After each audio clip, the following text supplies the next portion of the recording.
नाम सीमा हैदर, उम्र 27 साल, 4 बच्चे। 5 पास होने के बावजूद फर्राटेदार इंग्लिश बोलना, कंप्यूटर की अच्छी नॉलेज होना।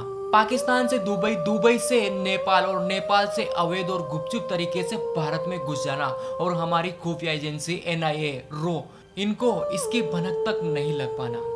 भारत में आते ही साड़ी पहन लेना, नमस्ते अभिवादन करना और भारतीय परंपरा और परिवेश में पूरी तरीके से डल जाना। भाई साहब, आपको क्या लगता है ये इंसान वो कर सकती है जो आप सोच नहीं सकते? हमारे देश का मीडिया इसका इंटरव्यू कर रहा है, सोशल मीडिया अपना ज्ञान फैल रहा है और हमारे देश तो उत्सव मना रहा है। और हमारे देश का एक वर्ग तो इसलिए खुश है क्योंकि भैया सीमा जो है सचिन के पास आई है, न कि अब्दुल के पास। लेकिन भाई साहब, जरा आप दिमाग लगाइए कि आखिर एक 5 पास महिला इतना दिमाग लगाकर कैसे भारत में एंटर हो गई और हमारी सेना, हमारी खुफिया एजेंसी को इसकी जानकारी तक नहीं लगी। आपको क्या लगता है? आपको क्या पता? हो सकता है वो कोई आईएसआई एजेंट हो सकता है वो पाकिस्तान की कोई खुफिया एजेंसी की जासूस हो। आपको क्या मालूम? अब देखिए, यहाँ पर जो है सवाल ये उठता है कि आखिर क्या वाकई में उसको सचिन से प्यार था इसलिए वो भारत आई, या फिर इसके पीछे कुछ और बड़ी साजिश हो सकती है? तो देखिए, यहाँ पर सबसे पहला सवाल जो उठ के ये आता है कि अगर आपने कभी भी अगर सीमा के इंटरव्यू को सुना हो तो वो बिल्कुल बेहिचक और फुल कॉन्फिडेंस के साथ कैमरे पर बात कर रही है, अपना इंटरव्यू दे रही है। इन्फॉर्मेशन नहीं थी। अब यहाँ आके पता पड़ा कि ये है वो है, ऐसा कुछ भी नहीं है मैम। आधा तो कंफर्म हो गया है, आधा और कंफर्म हो जाएगा। बेसिकली अगर आप कभी पहली बार कैमरे के सामने जाएंगे ना तो आप बोल नहीं सकते, आप अटक जाएंगे, डर जाएंगे। ठीक है, एक आदमी कैमरे के सामने तभी जाकर कॉन्फिडेंस के साथ बोल सकता है जब वो पहले भी कैमरे के सामने बोल लिया हो, जब उसने दो चार इंटरव्यू कर लिए हो, या फिर उसकी अच्छी से ट्रेनिंग की गई हो, तभी वो बंदा कंप्यूटर कैमरे के सामने आके अच्छे से बात कर सकता है। नंबर 2, अगर आप किसी भी देश में जाएंगे तो वहाँ की भाषा अलग हो जाएगी, वहाँ के बोलने का जो लहजा है ना वो बदल जाएगा। लेकिन सीमा का जब आप इंटरव्यू सुनते हैं ना तो वो शुद्ध और फर्राटेदार हिंदी बोलती है। रही हूँ क्योंकि जब जहाज़ उड़े तो मैं बिल्कुल बहरी सी हो रही थी, मुझे पता भी नहीं कि मेरे कानों में दर्द क्यों हो रहे हैं। तो मैं मुझे कुछ हो रहा है, तो वहीं 2-3 लड़कियां थी, मैं पूछ रही मेरे कानों में कुछ हो रहा है ये। अगर आप पाकिस्तान के किसी बंदे को अगर आप सुनेंगे तो कहीं ना कहीं उर्दू के जो है लफ्ज भी यूज करेगा। मैं बहुत खुश हूँ कि मेहताब साहब आप घोटकी से यहाँ पर आए हैं। मेरे लिए बहुत बहुत शुक्रिया आपका। लेकिन इस केस में ऐसा नहीं है।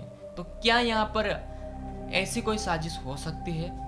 नंबर 3, भाई साहब, आप 10 साल से, 8 साल से, 5 साल से फेसबुक चला रहे होंगे, कभी आपको किसी से सच्चा प्यार हुआ? अरे माँ चुदी पर भाई मुझे तो नहीं हुआ।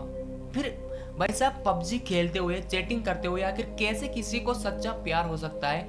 लव एट फर्स्ट साइट सुना था, आपको किसी को देखकर हो सकता है प्यार हो जाए, लेकिन ये चैटिंग करते करते कौन सा प्यार हो जाता है भाई साहब? चौथी बात, ये 4 बच्चे होने के बाद भैया कौन सा प्यार होता है? ए मादर अपना काम करना।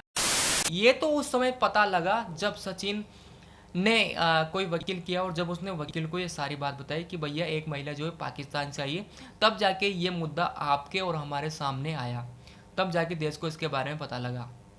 अदरवाइज अगर वो इसी तरीके से रह रहे होते तो किसको पता? ऐसे कितने लोग जो है पाकिस्तान से और दूसरे देशों से, बांग्लादेश जैसे देशों से हमारे देश में एंटर हो जाते हैं, किसी को पता नहीं चलता। रोहिंग्या मुसलमान इतनी बड़ी तादाद में जो है भारत में एंटर हो गए, लेकिन सबको पता है कि एंटर हो रहे हैं, लेकिन कोई कुछ नहीं कर पाता, किसी को जो है जानकारी नहीं है, कोई एक्शन ही नहीं ले पा रहा। अब यहाँ पर बड़ा सवाल ये आता है कि आप जो है इसको किसी एक पहलू से मत देखिए, आप इसे भावना की दृष्टि से मत देखिए, आप इसे देश की एक सुरक्षा व्यवस्था, एक कानून व्यवस्था की दृष्टि से देखना चाहिए। क्योंकि देखिए, आपका देश, आपका राज्य, आपका गांव, आपका वो जगह सबसे ऊपर है। हमारे देश का एक वर्ग तो इसलिए नाराज है क्योंकि भैया वो एक मुस्लिम महिला थी, वो हिंदू बन गई। आप उन लोगों का बच चले तो वो जाके ना मुन्नी की तरह उसको पाकिस्तान में छोड़ा है। हमारे समाज का दूसरा वर्ग वो इसलिए खुश है क्योंकि एक मुस्लिम महिला जो है हिंदू बन गई। ठीक है, और वो इसीलिए जो है काफ़ी सारे लोग उससे मिलने जा रहे हैं, उसको सपोर्ट कर रहे हैं। सबके अपने अपने अलग अलग ओपिनियन हो सकते हैं। मैं यहाँ पर किसी का विरोध नहीं कर सकता। आपका ओपिनियन अलग हो सकता है, मेरा ओपिनियन अलग हो सकता है, लेकिन आप अगर देश के नज़रिए से देखेंगे ना, तब आपको जो सोचना चाहिए वो यही निकल कर आता है कि क्या इस मामले में क्या किया जा सकता है। अब देखिए, कहीं ना कहीं जो है हो सकता है उसको नागरिकता मिल जाए और जो है सरकार से नौकरी भी मिल जाए, हो सकता है। नहीं हो सकता, इसके पीछे भी कुछ कारण है, जैसे कि एक तो गलत तरीके से, गुपचुप तरीके से वो भारत में एंटर कर गई। अब हर एक जगह, हर सोशल मीडिया पर जो है इस पर एक बहस छिड़ी हुई है। आप चाय की टपरी पे चल जाइए, वहाँ पर इस पर अलग चर्चा चल रही है, ऑफिस में अलग चर्चा चल रही है, कहीं सोशल मीडिया पर अलग चर्चा चल रही है।